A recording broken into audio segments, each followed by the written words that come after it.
ఓం గణానాన్త్వా గణపతిగుం మవామహే కవిం కవీనాపస్మస్తమం జ్యేష్ఠరాజం బ్రహ్మణాం బ్రహ్మణస్పత ఆనశృణ్వన్నోతిభిస్సి దసాదనం శ్రీ మహాగణాధిపతయే నమః. శ్రీ గురుభ్యో నమః. ఓం శ్రీ గురుభ్యో నమః. హరి ఓం శ్రీ చేతనానంద భారతి స్వామినే నమః. సదానంద రూపం ప్రకాశస్వరూపం నిరంతర ప్రపంచం పరిచయశూన్యం అహం బ్రహ్మ రుచ్యైక గమ్యం తురీయం పరబ్రహ్మ నిత్యం తదైవామస్మి. అందరికీ నమస్కారం. నేను మీ చిలకమర్తి ప్రభాకర చక్రవర్తి శర్మ. అందరికీ శ్రీ విశ్వవసు నామ సంవత్సర ఉగాది శుభాకాంక్షలు.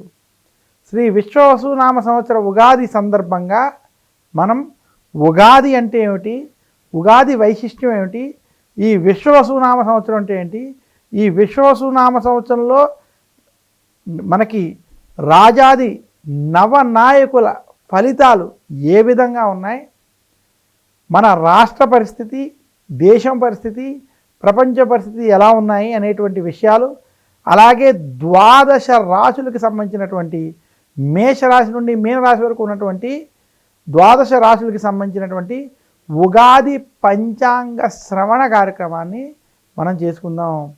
ప్రేక్షకులందరికీ కూడా శ్రీ విశ్వవసు నామ సంవత్సర ఉగాది శుభాకాంక్షలు తెలియజేస్తూ ఉగాది పంచాంగ శ్రవణ ప్రత్యేక కార్యక్రమానికి స్వాగతం తెలుపుతున్నాను.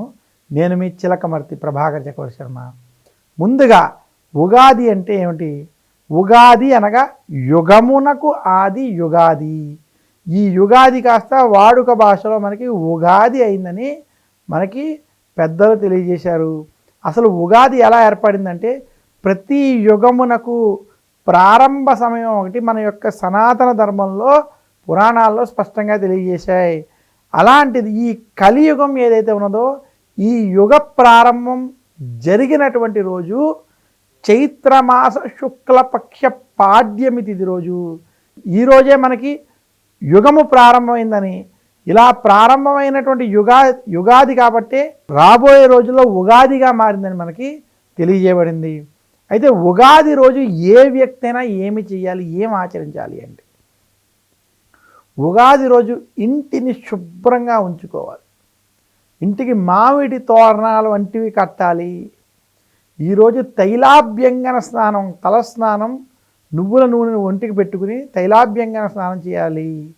ఈరోజు నూతన వస్త్రాలను ధరించాలి. ఇంటి ఇలవేల్పుని పూజించాలి. ఉగాది పచ్చడిని ఆ ఇంటి ఇలవేలుపుకి నైవేద్యం పెట్టి అది ఇంటిల్ల బాధి స్వీకరించాలి. వీటితో పాటు ఉగాది రోజు పంచాంగ శ్రవణం చేయాలి. పంచాంగ శ్రవణం ఆచరించడం చేత మనకు ఉన్నటువంటి గ్రహ దోషాలు తొలగుతాయి.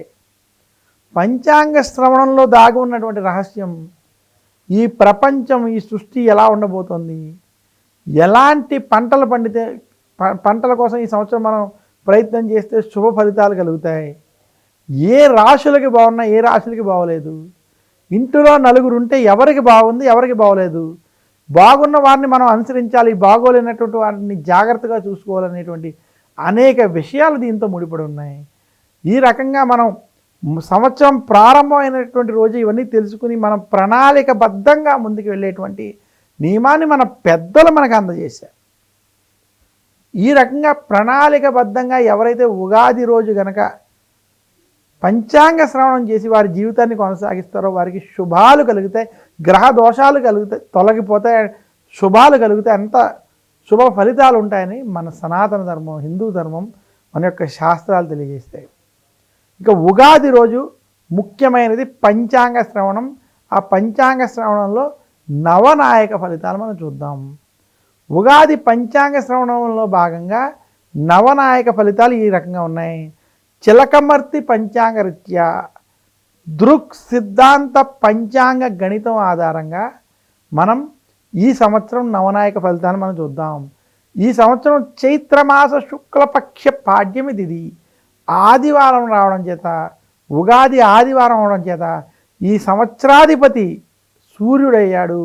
ఈ సంవత్సరం రాజు సూర్యుడు అవడం, అలాగే విశేషించి ఈ సంవత్సరం సేనాధిపతి కూడా సూర్యుడు అవడం, అర్ఘ్యాధిపతి మేఘాధిపతి కూడా సూర్యుడు అవడం, 4 అధిపతులు సూర్యుడు అవడం విశేషం.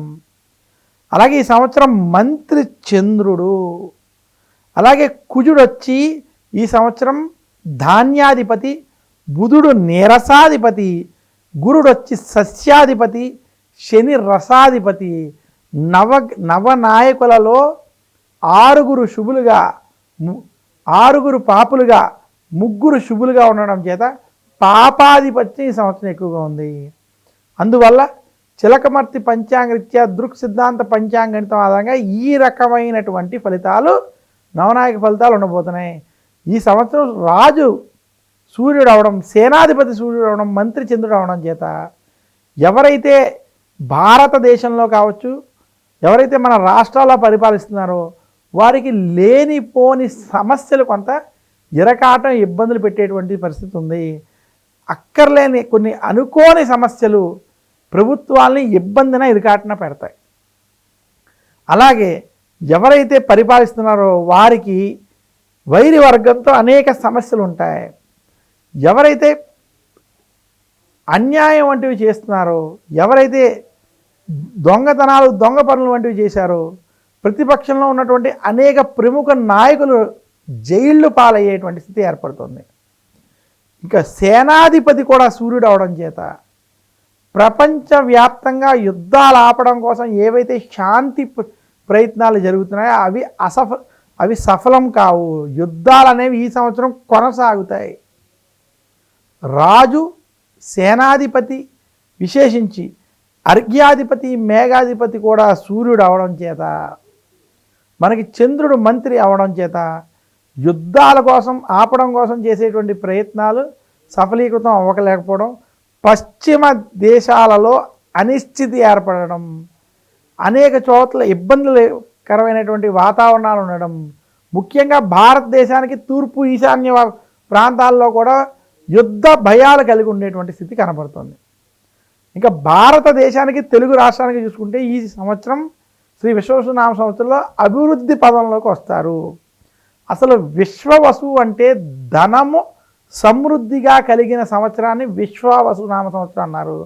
అందువల్ల ఈ సంవత్సరం ప్రతి ఒక్కరికి ధనము కలిగి ఉంటుంది, ధనంతో కూడి ఉంటారు.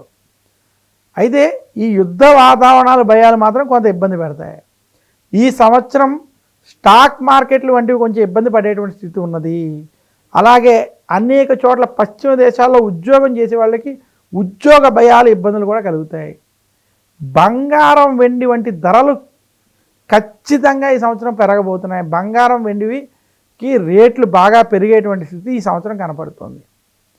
అలాగే ఈ సంవత్సరం మేఘాధిపతి కూడా రవి అవడం, ఈ మేఘాధిపతి రవి అవడం చేత ఎండాకాలంలో కొంచెం వర్షాలు, వర్షాకాలంలో తీవ్ర ఎండల పరిస్థితి ఉంది.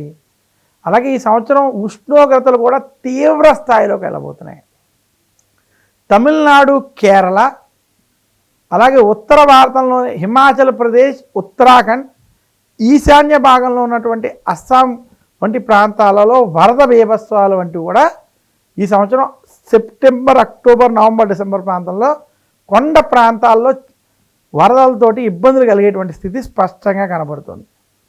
ఈ రకంగా నవనాయక ఫలితాలు, ఈ సంవత్సర ఫలితాలు ఎలా ఉన్నాయి? భారతదేశం వృద్ధి చెందుతుంది, తెలుగు రాష్ట్రాలు వృద్ధి చెందుతాయి. అయితే భారతదేశంలో ప్రముఖ నాయకులు జైలు పాలవుతారు, అవినీతి పరులు జైళ్ళలో ఉండేటువంటి స్థితి ఈ సంవత్సరం కనపడుతుంది. రాజు కొంచెం స్ట్రిక్ట్గా, చాలా రవి అవడం చేత సూర్యుడు కొంచెం గంభీరంగా వ్యవహరించడం చేత కొన్ని ఇబ్బందులు అయితే కలుగుతాయని మాత్రం సూచిస్తున్నాను.